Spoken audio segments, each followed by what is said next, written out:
Welcome to another conversation in People in Fundraising. This podcast features interviews with nonprofit professionals who discuss their career journeys, lessons learned, and enthusiasm for working in fundraising. And here's your host, the founder of People in Fundraising, Tim Wilson. Hello, everyone. My name is Tim Wilson. I'm the founder and host of the People in Fundraising nonprofit webcast series. And I started this about a year ago to connect or reconnect with people in the development, social impact nonprofit world, to give them a chance to share part of their career journey, some lessons they've learned, things that motivate them to stay working in the nonprofit sector, and just a chance to share sort of the person behind the role in the nonprofit world. And so today I'm really excited to welcome Liza Brantley to our program. Hi, Liza. Hi, Tim. Thank you so much for having me. Oh, my pleasure. It's great to reconnect with you. Liza and I worked together for a few years at Harvard Business School, and she's now in a relatively recent new role at uAspire as the Senior Director of Annual and Leadership Giving. So, Liza, thank you for making time today to talk with us. I'd love to hear more about your career journey, and that can be the first question.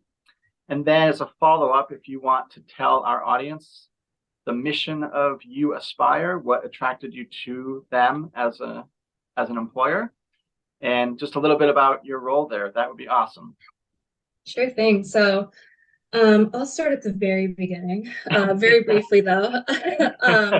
I graduated from, it all makes sense in the end, but I graduated from college into a recession with a degree in French literature. So I kind of bopped around and didn't really know, I didn't want to teach, right? So I didn't really know what I wanted to do. And so I worked in retail management. I worked in sales at a bank where I was selling annuities to folks who were like on the verge of retirement as like a 22-year-old. So that was interesting. And then I worked at a group of ESL schools in Boston with international students, kind of planning events for them and introducing them to America and Boston through activities, which was fun. It was really fun. And I loved that. Each of those kind of roles, the through line was people, and I kept getting closer and closer to where I am now, right? I like that.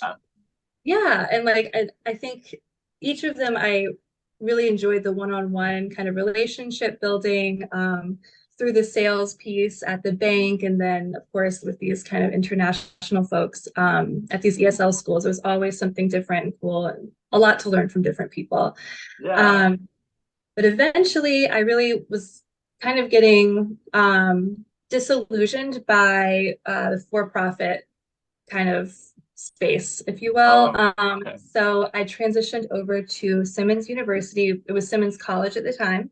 And I worked in the financial aid office there. And rather naively, I think, kind of went into it thinking I was going to be awarding financial aid and helping students, with scholarships and like, here's the money that we have. Let me just disperse it to these students. Sure. And what I learned, and this isn't not unique to Simmons at all, it's really just across the board, is that I was giving out loans. I was processing loans, and I was saying, oh, if you can't pay for your education past this loan, here's another loan. So what I was really witnessing, I think, in front of me was the culmination of like the student debt crisis, which we're still very much in, right? And I was just, it was a bit shocking, I would say. Like there were times when there would be students lined up at the office for their refund checks. So they were like, which they would get from the loan. And then they were using that for their living expenses. And some of these folks were, graduate students. Wow. And there was a lot of kind of stress there around affording their education. And I, again, don't think that's unique to Simmons. So yeah, for the next step in my career, I wanted to be part of the solution to that. And what I found was development. And so bringing money in and increasing the amount of scholarships and just supporting programs for the students who need it was really important to me, and kind of why I got into development. And that's where I found HBS. Steph Hollister and Caitlin Graham hired me, who I just adore them. They kind of took a chance on me because I had no other experience in development. But it was like everything from my previous roles that I loved, the people, the events, bringing folks together. I'm generally like a pretty nosy person, and development, you're trying to kind of get to the heart of a person, when you're connected with what motivates them. And it all just really resonated with me. So that is how I got into it. And, just kind of haven't looked back ever since. I at HBS worked on the major gifts team as a staff assistant during that wild record-breaking capital campaign that we were a part of, that I'm still like, I cannot believe that was pretty cool to be a part of that. And then, halfway through my tenure, I became a coordinator for the annual fund and kind of building out the HBS fund and the leadership structure there. So that was really kind of a wide range of experience within individual giving, and learned so much and just built so many relationships there. That was just like a very special place to work at that time. I really enjoyed it. And then I went over to Tufts to do some kind of first frontline role was with young alumni, and kind of ensuring that it was more about kind of the quantity, the number of people who are making a gift. So doing kind of there was like a challenge month where like every gift was matched by a donor for young alumni, and we did events, and I helped kind of establish a young alumni leadership group there, which was fun, volunteer management. And then I was bopping along there, and my old boss from Harvard had recently taken on a leadership role at Northeastern, heading up development for the business school. And a role opened up in her office. And she was like, come be a major gift officer, which I thought was like going to be years down the line for me. And so I was like, I can't say no. I want to work with you again. Like, this is exactly what I want. So went over there and worked with her, and we ended up recruiting someone else from HBS too. So I got to work with Nada and Debbie again, and it was awesome. Yeah.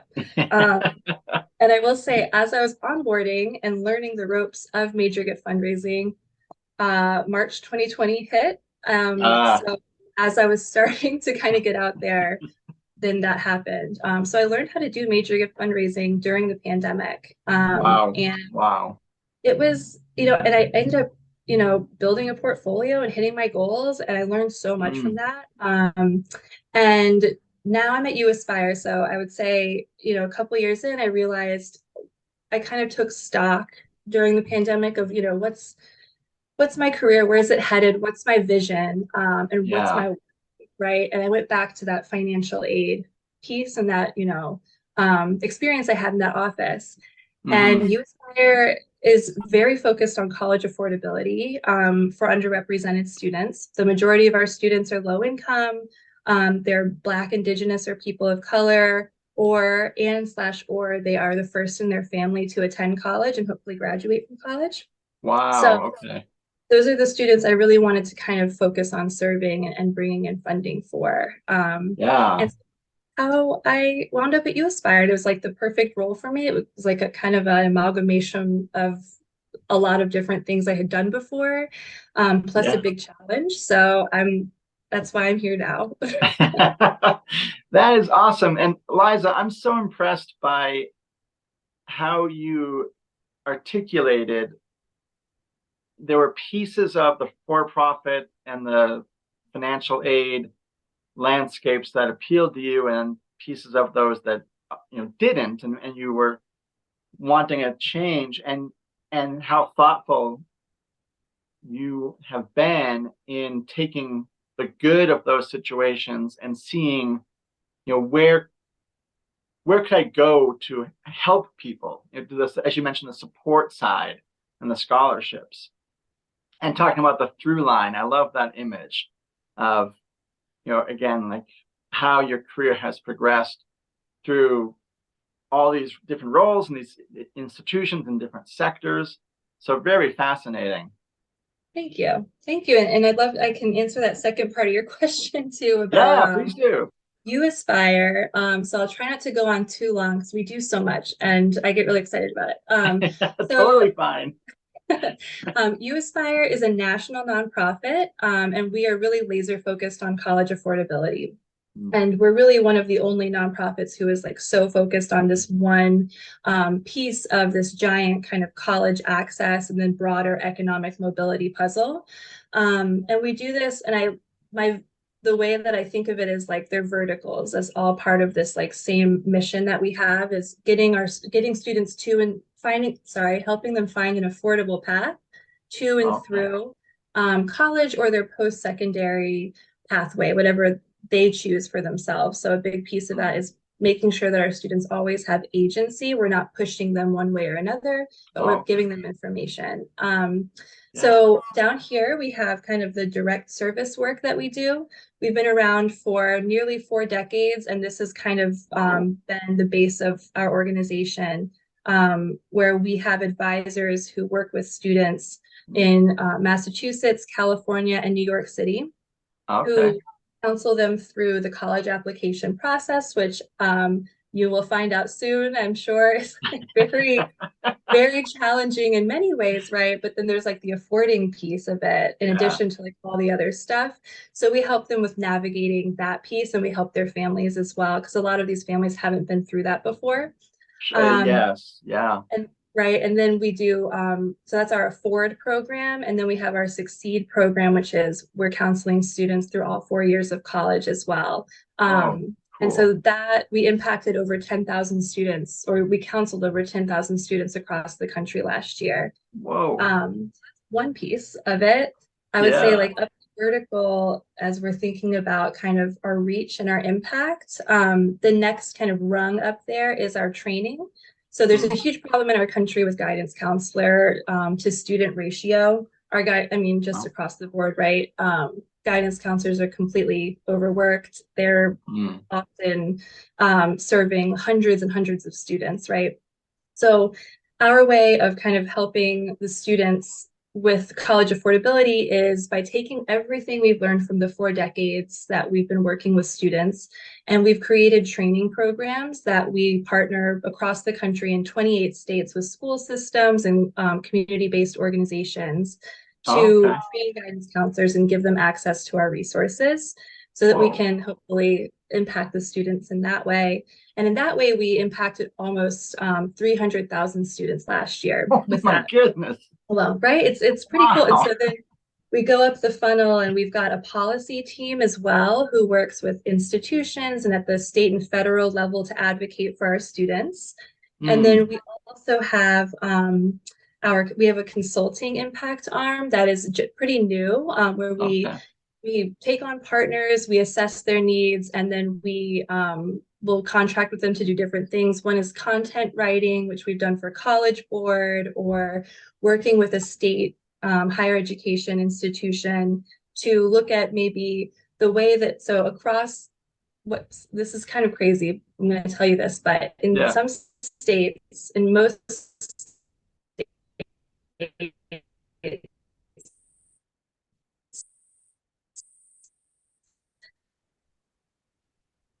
if a student applies to different colleges and gets into all of them, or financial aid, they're like, well, what does this mean? Right? Some of it's hard for them to compare apples to apples when they're getting different financial aid offer letters and seeing like, did you freeze, or did I freeze? I think my internet kicked out for a second. Sorry, are you there? No, you're good. Keep going. I'm good. Oh, good. I'm so sorry. You froze for a minute. Sorry. So anyway, so we have our consulting arm. We have our consulting arm that works with those institutions and really tries to enact systems change within those institutions. So all of that is to say, we've got these verticals and they all speak to each other. Any knowledge that we gain from one impact area, we apply to others. So anything we learn from our policy research, we apply to our curriculum for our students and for our guidance counselors. So we are doing a lot. It's pretty great. So I love uAspire. uAspire. And what drew me to the work is, helping students and helping them get to college. I think that, higher education is so important. 1 in 6 students from low-income college degree in our country. And so we're trying to change that through the affordability coaching. Holy cow. That is Right. it's sobering to hear the numbers, certainly. When you think of the numbers of students that may not finish the degree, or even the ones that do, that the length of time it takes them to complete an undergraduate degree. And it's just fascinating to think, as you were talking, Liza, I was thinking, as a fundraiser, how versed do you feel you need to be with all of those vertical steps? So the policy, the direct impact, the guidance counselor crunch, as you go to talk to donors, whether they're individuals or foundations and companies, is there an expectation, or even like on your own, like a self-motivated desire to be able to talk to various pieces of that, even though it may not, maybe policy itself doesn't resonate with a particular donor, but just talk us through, like, let's say it's me, I'm a prospect. How would you talk and be prepared, to discuss all those different verticals and try and see what resonates with me? Because that is so all encompassing. Right. Right. So that's interesting because my role is I'm the only person on my team who is focused solely on individual giving. So Okay. there are other folks who have individuals in their portfolios, but I'm the one who's kind of the voice of the individual donor, I would say, in our organization. And so I've been building out tools for folks to use as they're talking to individuals. And so Okay. that to me has been a big learning curve because we do so much. It's so complex. Yeah. And we're able to synthesize that in grant applications really well, and talk to folks who are like our partners who are in the space about like the FAFSA and the SAP. And like we have all these kind of like jargon and lingo that we use that everyone in the space knows about. So for individuals, it's different, right? So some of the folks I work with are very involved with college access. And so they want to know kind of more nitty gritty what we're doing, how we've evolved since COVID. Right now, there's a huge federal project going on to simplify the FAFSA. What are we doing for that, right? They have very targeted questions. So I do feel like I need to be very aware of what's going on. And other folks are like, how many students did you serve? Oh, great. What did you do in California? Oh, that sounds good. So it's very different depending on the donor. But yeah, so I do feel like I need to come prepared. And then as a fundraiser, even like at Northeastern, you come with like this toolbox in your head of all the different impact areas or ways people can get involved. And it's just kind of through the conversation. And I will say one thing I've noticed is policy has been resonating with folks a lot lately. Oh, interesting. Yeah, and the cool thing, we employ students. They're called the policy fellows. And so we have a really great kind of impact there as well. So it's always fun to talk about too. But yeah, I have to keep very abreast of everything that's going on. I imagine, yes. And I was going to ask about student involvement, but also the recipients of uAspire's support over the years. How do you keep them involved in the mission and paying it forward? Ooh, do you mean alumni? Yeah.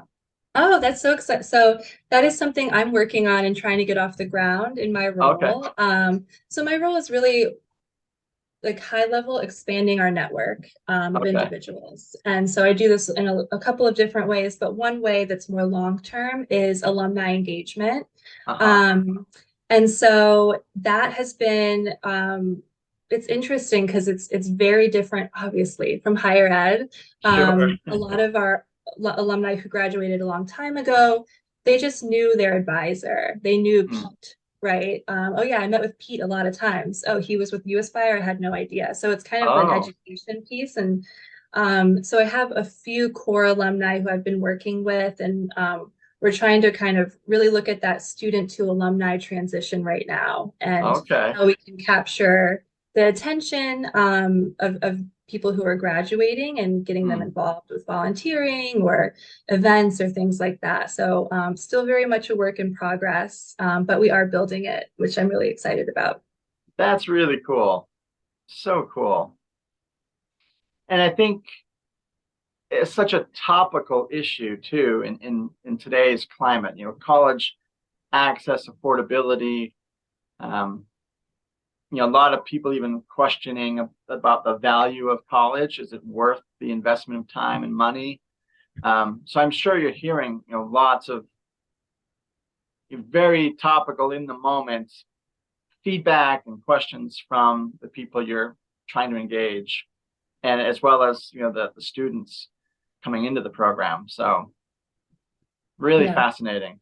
Yeah, 100%. Yeah, I will say with that, we hear that a lot, and I think one way that we're a very agile organization. We learn from our students. We can take data from their text messages with our advisors, Oh, and synthesize that, and then kind of determine what their needs are going to be next month, and then kind of evaluate the curriculum for the next month. So oh we're wow. very much like updating that constantly, and that is something that we're thinking about is what is a post-secondary pathway for our students, right? Is it Yeah, a 4-year degree? Is it a 2-year degree? Is it yeah, vocational school? And we want to help them get to where they want to be, right?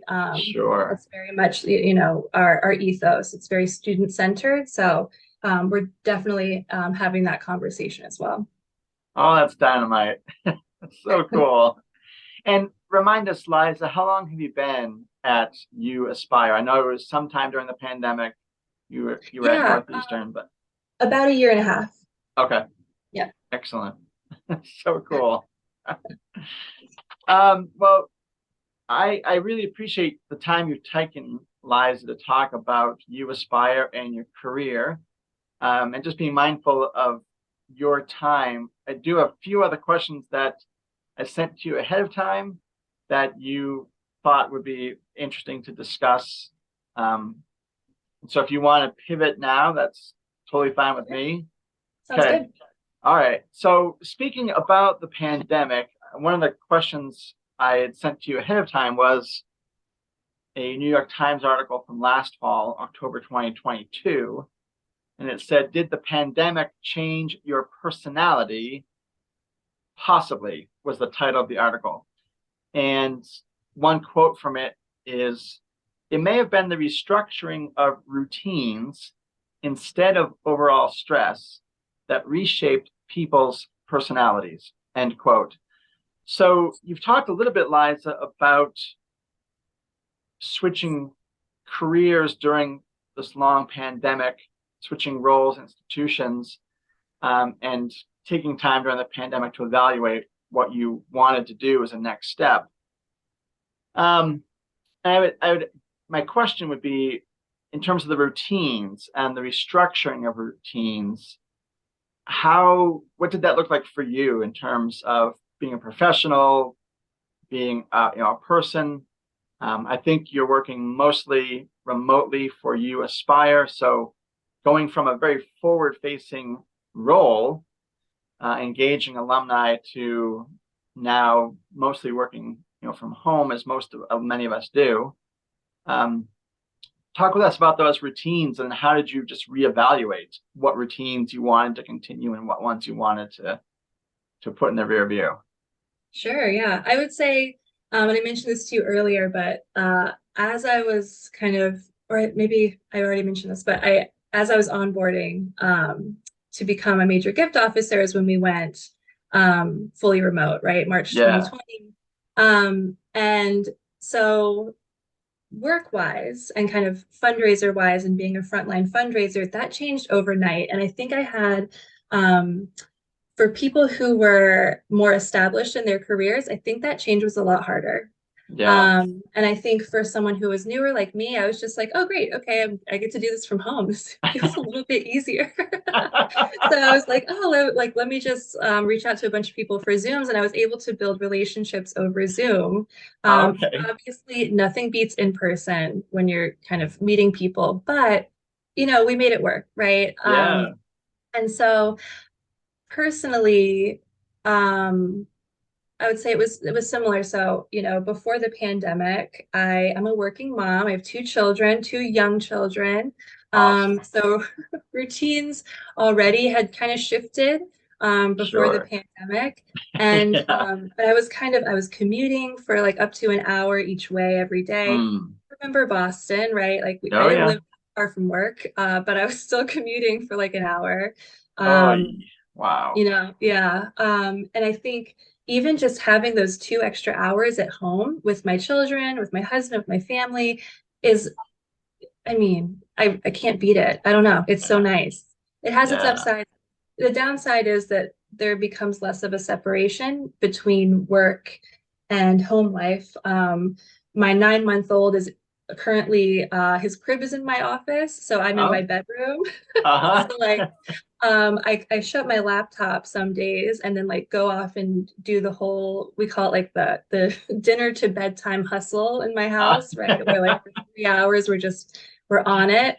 Um, and so if like I'm dealing with something at work or if I'm thinking about something, it can be kind of hard to turn that off. And so building in Sure. a transition, I think, is a really important part of the routine too.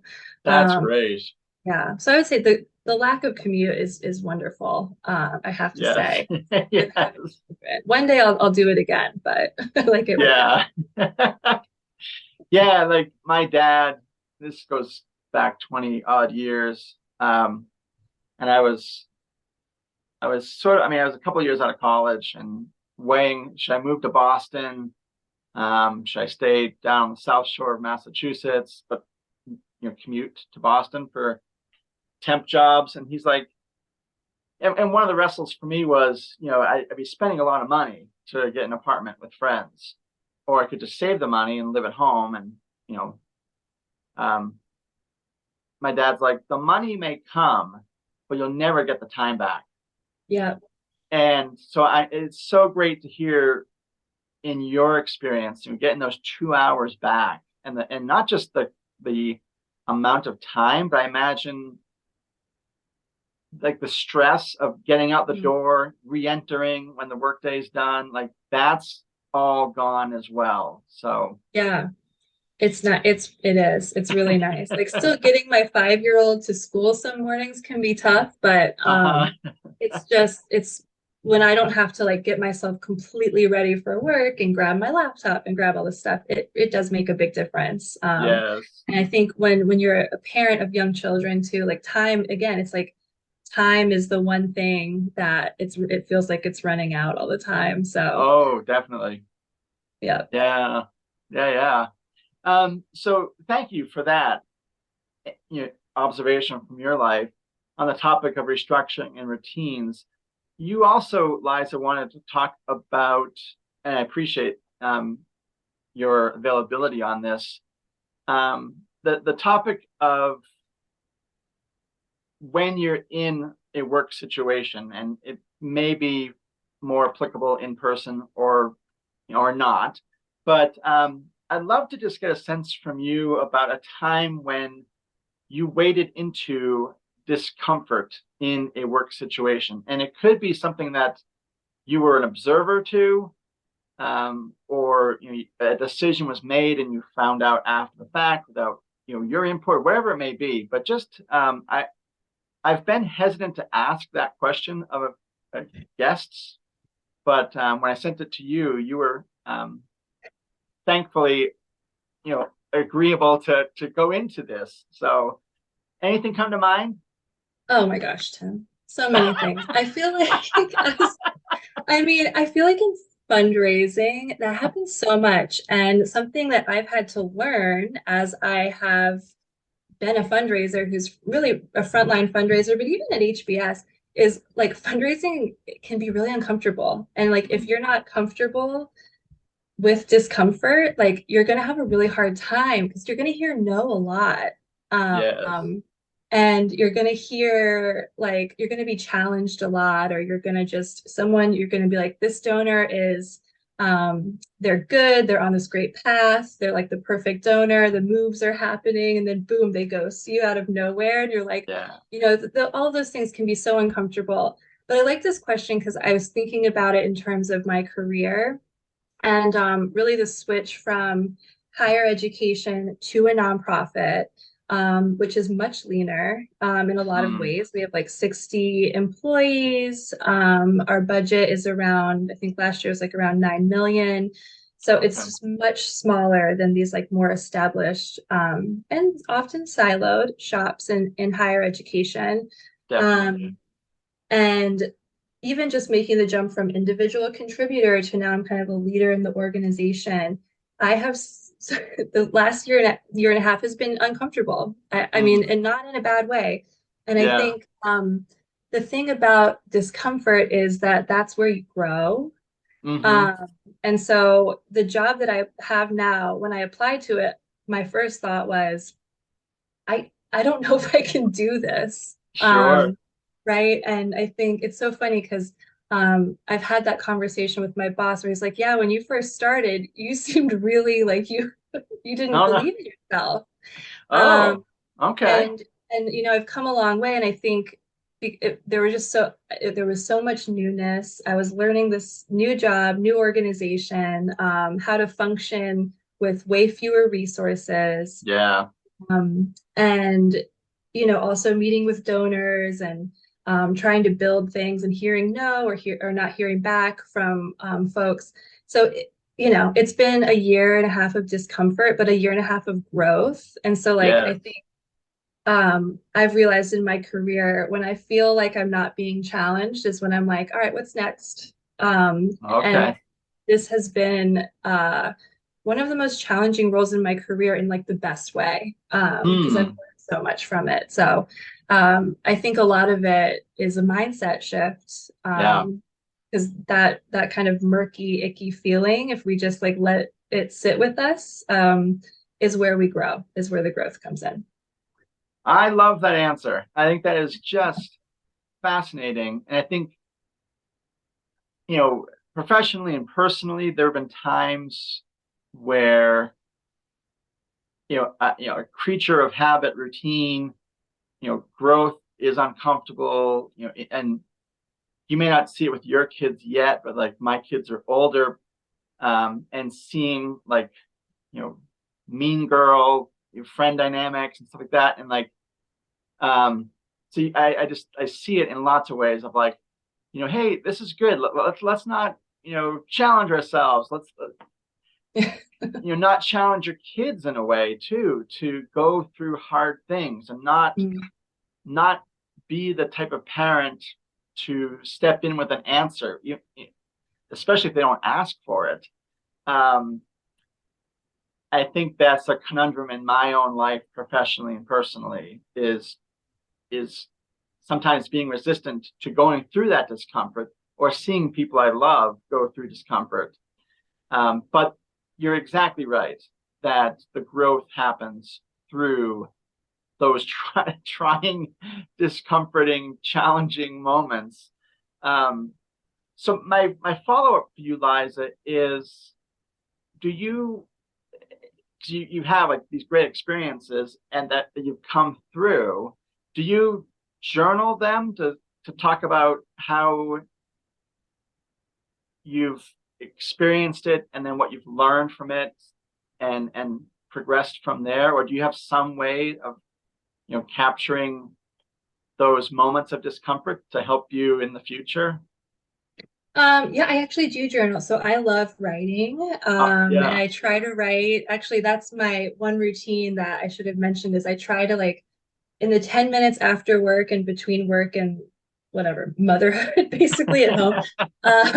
I try to do like a 10-minute free writing thing, whether it's like fiction that I'm working on or like something. So I love writing. So yeah, I think that's the way I Yeah. process stuff. And it Yeah. is helpful to capture and then like look back and be like, oh my gosh, I had something, I can't really share all the details, happened about a year ago, where I got an email on a Friday from an external person that I was like, oh my gosh, this is the end of my career. You know, Oh it was one no. of those kind of, I think every fundraiser there's a moment where like someone felt like you've rubbed someone the wrong way when you really didn't mean to, and like miscommunication happens.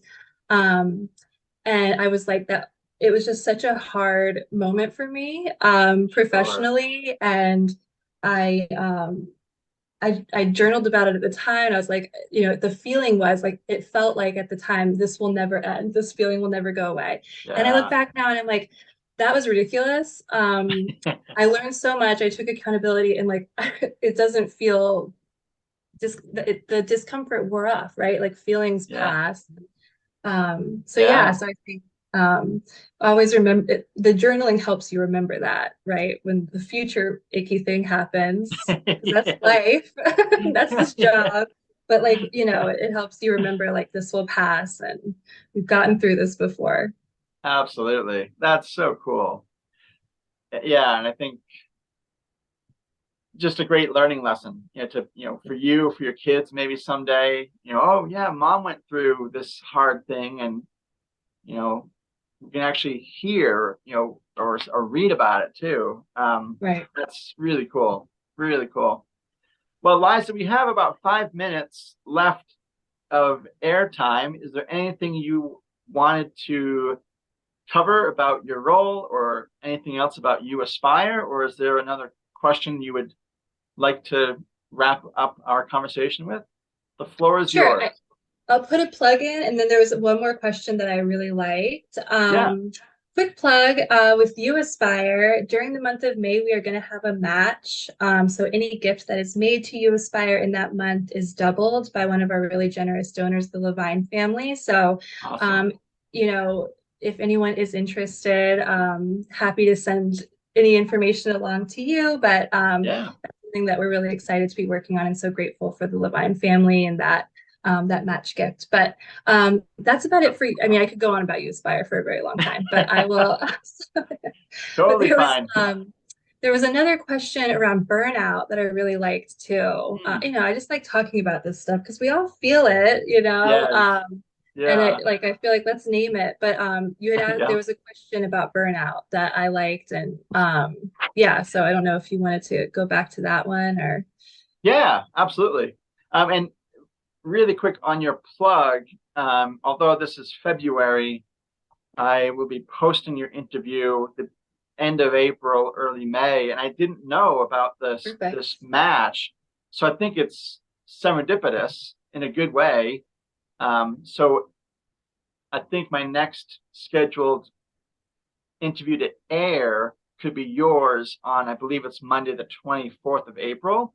That way, Perfect. there's some time to plug the match. And if there's anything you want to send me about it, I can put that on LinkedIn as well. So, that's great. And we didn't Awesome. know that earlier. So Yeah. awesome. Perfect. Thank you, Tim. Yeah, because I'm feeling burnout with not the interviewing piece of this, but all the other stuff that goes into publishing an interview.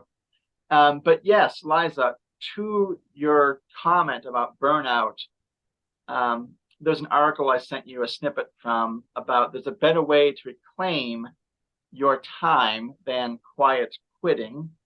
And a researcher named Laura Vanderkamp in this article argues that the opposite of burnout isn't doing nothing or even scaling back, it's engagement. As counterintuitive as that seems, adding energizing activities to your schedule just might make life feel more doable. And that by doing this, we no longer need to feel that life is a slog. So, as a working professional, Liza, with a young family, as you've mentioned, how have you tried to avoid that burnout trap? And secondly, what do you do to re-energize as a professional with motherhood responsibilities and career? Sure, yeah. I liked that because it was really kind of you to assume that I do avoid it, first of all, right? I think there have been several times, and so just to go back to the pandemic, because I feel like this really fundamentally changed a lot of stuff for me, I'm sure for other people, right? Yeah. But part of it was there are a couple of things I think. So with burnout, and you mentioned engagement, and we used to go into work and we would all have a social life there. I remember Mm. HBS, like it was, we just all genuinely like liked the people we worked with. And so like that was one reason you would go back day after day, Yeah. was to eat lunch with a colleague or just sit and chat with someone. And that was productive in its own way, right? And then the Yes. pandemic kind of took that away from us. And I think for a lot of people, work just became work and wasn't social anymore. And unless you were like very, very strategic about meeting with people. Yeah. Um, and so I think that actually is what led to a lot of people feeling really burnt out because you were just working to work, closing the laptop, going, you're just in the same place all day. Yeah. So I just want to name that because I think that engagement can mean a lot of things. And I think one thing it can mean is engaging with colleagues, and in Mm. development, especially. We're all people. Like Right. that's the Yes. best thing about development, I think, is that everyone is so kind and wants to help, right? Yeah. Um, but ways that I try to avoid it or prevent it, and I was thinking about the term like life as a slog, Mm. because I think that's a mindset, right? And it's so Yeah. easy to get into, especially this time of year in Boston. It's like February, it's like the doldrums of winter. So there's this TED Talk that I saw at some point, sometime recently. Mm. And it might have been even on TikTok, but it was about the 7 types of rest and how Oh, like resting isn't always just like sleeping or napping or lying in your bed. And so I can send you a link to that too. I'd love to plug sure. that. I think too, I've seen a lot of this lately too, is like burnout from fundraisers specifically. Like our jobs can be really demanding and we wear a lot of hats and we hear no a lot and that sucks, but it's part of the job. Yeah. And so resting in different ways. There's like I can name them really quickly, but it's like physical rest, Mhm. can be sleeping, but it can also be like stretching or doing yoga. Oh, Um, Mental rest, which I think is really important, I think, for fundraisers as well. It includes like sensory rest is another one where we're just getting so much information and oh, input, yes. right, all day. Yes. And I'm like, how am I doing my job? And then I'll be like, oh, let me take a few minutes to like rest and like look at social media, which is just giving me so much information. I'm not resting, right? Right. There's social rest, which is like the social aspect of work, I think, like being around people who fill your cup and aren't needing stuff from you constantly. Yeah. Um, Spiritual rest, which can mean different things for different people, but finding meaning in what you're doing. And that's where like the life is a slog thing, I think, Yes. that mindset shift. Yes. Emotional rest, being able to be authentic in our feelings with folks around us. And then there was creative rest, Mm. appreciating beauty. So that could even be like a walk in nature, but just like being like, like a moment of awe. So I just wanted Yeah. to throw that out there because I think some people think burnout is like, I need to take a week off and lay in bed. But that might not Yeah. even be the type of rest that you need, right? Yeah. So I try to, I'm not super systematic about it, but I think every now and then just realizing that there are different ways that I can kind of fill my cup and in the limited amount of time that I have outside of Sure. work, try to do things like that energize me. Yeah. I really appreciate the preparation you took, Liza, to go through those 7 styles of rest and to share, you know, an example or two of what each category may look like because I'm not aware of that TED Talk. And I appreciate you offering to send it to me. And again, like just folding that into this conversation is is one of the main motivations of why I've even launched this webcast series to begin with. It's not telling you what your best practice is and you know ROI and all that stuff. It's topics like that the human interest side of being a professional, and you've done a great job of articulating why burnout and slog, can be particularly a feeling, a sense that a lot of fundraisers are experiencing. So I really just appreciate how you connected the topic of burnout and rest with fundraisers like yourself. And I think I agree with you on all of those counts about physical, social rest, information overload. My family and I go to church on Sundays, and we try to have some type of make Sunday different from the rest of the week. Mm-hmm. So like we don't go out to eat, we don't go to the movies. But even that said, they're all on their phone, And there's I think his name is Bruce Feiler, an author, written a couple of books about family and social media. And I think he was one of the people, if not the original one, to articulate the need for a digital Sabbath as best as you can with your own circumstances. And I've totally failed at that as a father and as a husband. Right. But it's something that I keep coming back to because we are bombarded with information, and we're not, even in the same house, we're not connecting as much as, I think would be optimal. And I think I'm not unique in that. And it's comforting, but also not. Right. So we're all connected by the fact that we're not connecting, basically. Yes. Yeah. Somehow it's icky to know that there are other families going through the exact same struggle with devices. So, but yeah, if you want to send that TED Talk, I'd love to plug that in with your interview going public as well, Liza. Thank you. Happy to. Yeah. Well, this has just been a great hour, Liza. Thank you so much for your time and for your thoughts. And clearly you put a lot of preparation into this conversation. And I really appreciate that. It's made for a really enriching conversation. So I appreciate you and your time today. Thank you, Tim. It's always great to connect with you. And I'm just thrilled to have been able to have this chat. Yes, thank you. Thank you for saying yes to this and being okay to wait a little bit from the time we talk today until this goes live.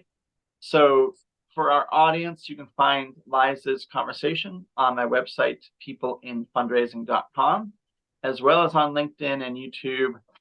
As I mentioned earlier, that will be on Monday, April 24th. So just 2 months from now.